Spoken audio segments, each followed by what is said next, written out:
Hey everyone, a little bit of truth coming out of CBC today under the technology and science section. Headline: Damaged tropical forests now emit more carbon than all of the vehicles in the US. So what this is basically pointing out is, and it's not obviously in North America, because it's not just US but in Canada, because we have a very sustainable forestry industry as far as renewing and reinvigorating the kind of products that we consume on a regular basis. There's no shortage of trees in Canada or the US. All of the deforestation that happened in the past, that's been greatly reduced through technology, innovation, and our ability to use online digital media now instead of paper print, right? So in some second and third world countries, you're seeing mass deforestation that very much would represent a substantial increase of carbon being propagated throughout the environment and throughout the atmosphere.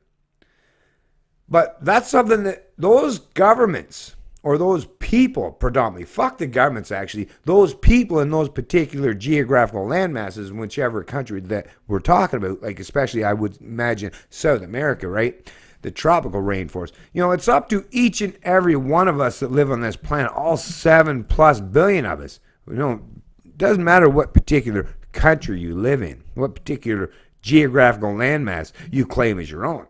It's up to each and every one of us as individuals to take it upon ourselves to do the right thing. Western developed countries are constantly finding ways to negate our carbon footprint.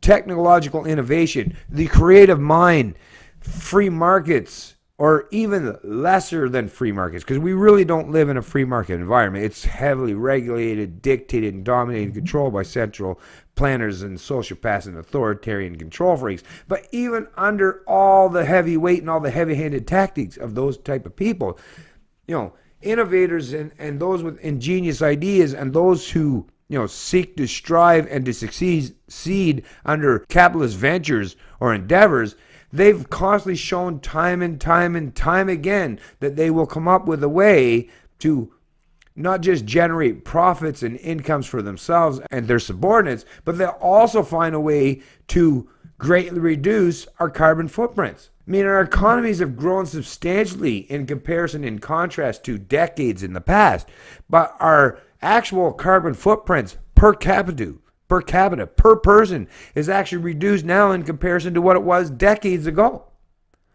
Let innovation, let science, let creativity, let the market flourish properly, and that will continue to do so. But as we're seeing in some of these countries that don't have that proper incentive and market capitalism as a means to an end, they're the ones that are predominantly destroying the environment, and in a way that's much more detrimental than what's happening now in the most modern Western societies. Tropical forests emit more carbon each year than all the cars and trucks in the United States, scientists said on Thursday, calling for greater efforts to stem forest loss and damage.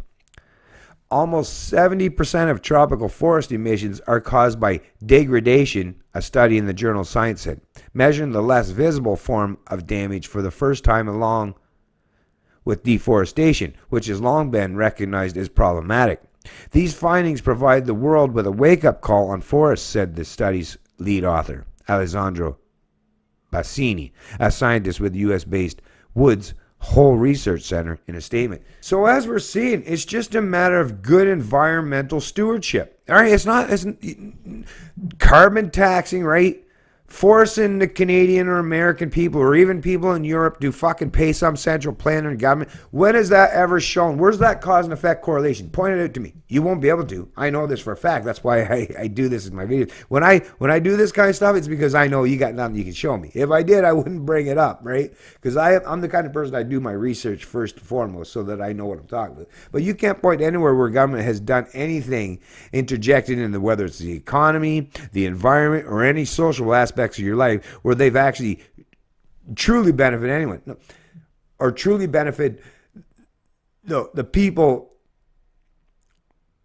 people en masse, right? Yeah, some small segment of people, right? Crony corporatists or central planning elites or control freaks or these authoritarians. Yes, there are people that will benefit from it monetarily, but they haven't done anything to reduce the size or scope of the carbon footprint. It's been economic and industrial innovation that have done that, right?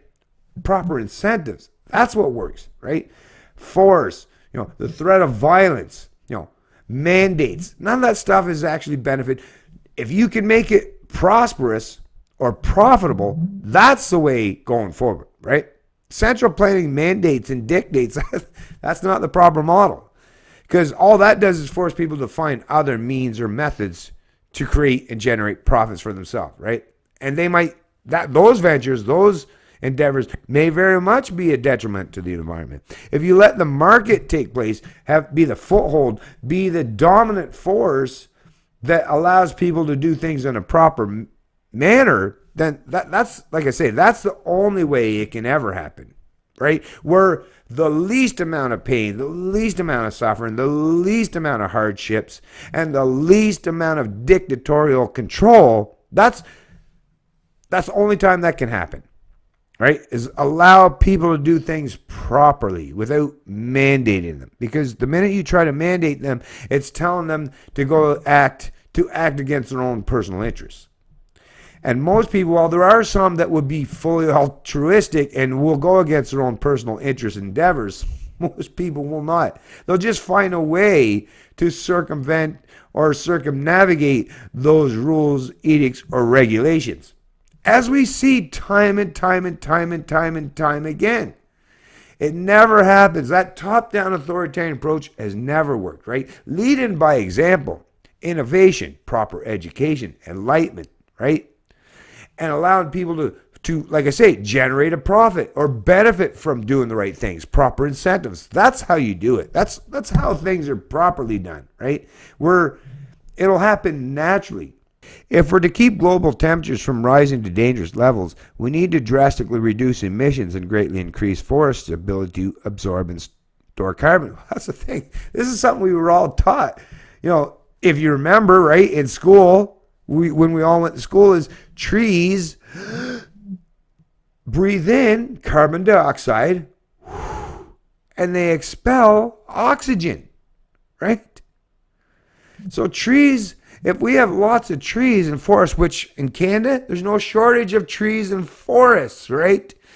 So the fact that the government's trying to impose carbon taxes on the Canadian population shows you that they don't really care about the sustainability of our environment. So yeah, if you care about the environment, get out there and start planting trees. Although, like I say, in Canada, I don't know why you would want to.